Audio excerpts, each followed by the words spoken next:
It's Friday, February 17th. I'm Sarah Frugani with KENS 5 News Now. Governor Abbott is laying out his plans for the future of Texas. Property taxes, school security, and immigration were just some of the topics he touched on during his State of the State address.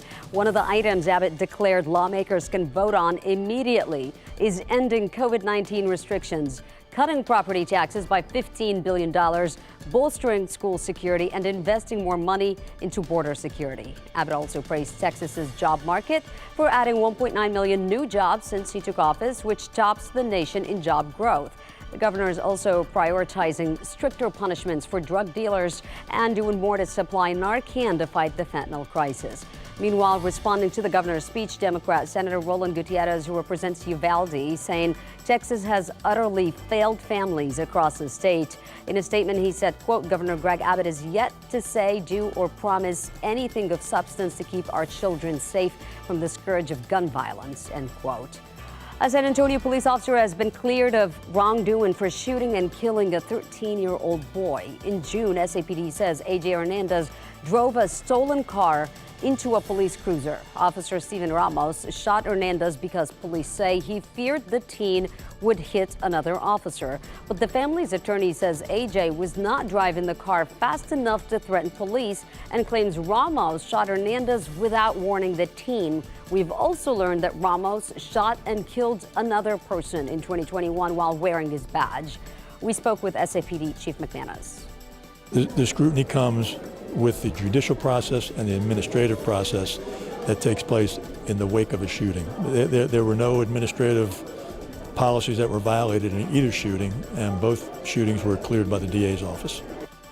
The chief says Ramos will resume patrolling the streets now that he's been cleared criminally and administratively. Animal Care Services says a potentially deadly disease is on the rise in shelters across the city. The canine distemper virus attacks a dog's respiratory and nervous system. ACS officials said despite trying to keep their pets safe, the virus is still coming into local shelters from unvaccinated pets in the community. Now, tomorrow, the organization is hosting a free pet vaccination clinic and microchipping event that runs from 9 to 11 a.m. at Delview Park on Brasswood.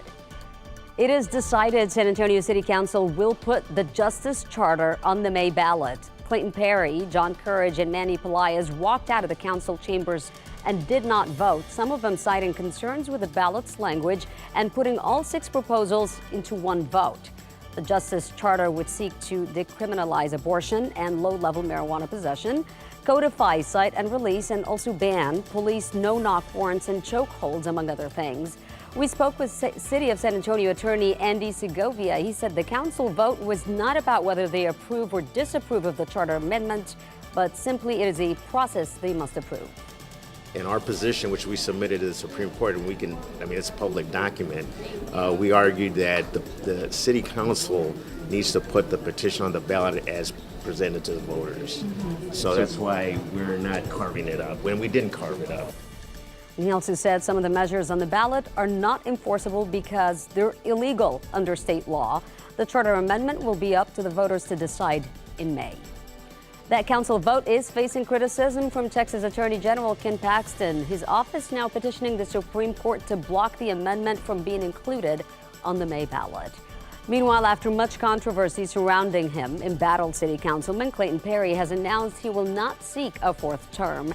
Perry, in a statement, said, in part, quote, I feel the time has come for me to step aside. The North Side councilman is facing a DWI charge related to a hit-and-run crash in November. Perry's next court date is in March. I pray that they never find peace until they turn themselves in, because they don't give me peace. I'm not at peace. The heartbreak of a mother desperate to find her son's killer. Gabriel Sanchez and his girlfriend Sinai McNeil were both found dead in a motel room. Gabriel's mom, Jassity Sanchez, told KENS 5 the two 19-year-olds were staying at the motel off Seguin Road and Binns Engelman last month temporarily while she looked for an apartment for them. She says there was no forced entry and believes they may have known their killer. San Antonio police told us this is a capital murder case because there are 2 victims, but they have not told us if they have any leads. New video of the impact the meteorite in the Rio Grande Valley had when it fell from the sky. We're going to take a look at the video here a homeowner filmed.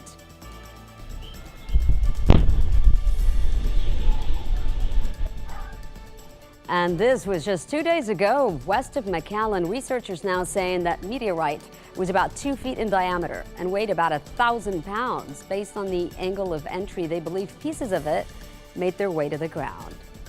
And it's opening weekend for the XFL. The San Antonio Brahmas take on the St. Louis Battlehawks on Sunday afternoon via offering discounted bus rides to and from the Alamo Dome from the Crossroads Park and Ride Station on Crossroads Boulevard. This is going to cost you about $1.30 each way with discounts for children, seniors, and military. You can pay at the station or purchase early online. Break out the beads. It is time to celebrate Mardi Gras in San Antonio this weekend. Events kick off today with Jazz Fest in the Arneson River Theater from 6 to 10 p.m. and it's free. Then Saturday, you can head out to the Bud Light Mardi Gras River Parade. 2 chances to see the festive floats. That parade will go through the Museum Reach area tomorrow from 2 to 3 p.m. Then again, downtown parade is 5 to 6 p.m. Crossing our fingers for some good weather this weekend. Let's check in with Paul. Yeah, I can just hear the Beau Jacques right now and also Wing Toops playing. All right, anyway, temperatures today on the cold side this morning. Highs will be in the mid-50s, 56. We'll have some high clouds, but it's still going to be a pretty day. And then once the sun goes down, it is going to get chilly. I think northern Bexar County, Hill Country, a freeze once again tomorrow morning. And that's KENS 5 News Now. I'm Sarah Forgani. Thanks so much for joining me. I'll see you Monday. Have a good weekend.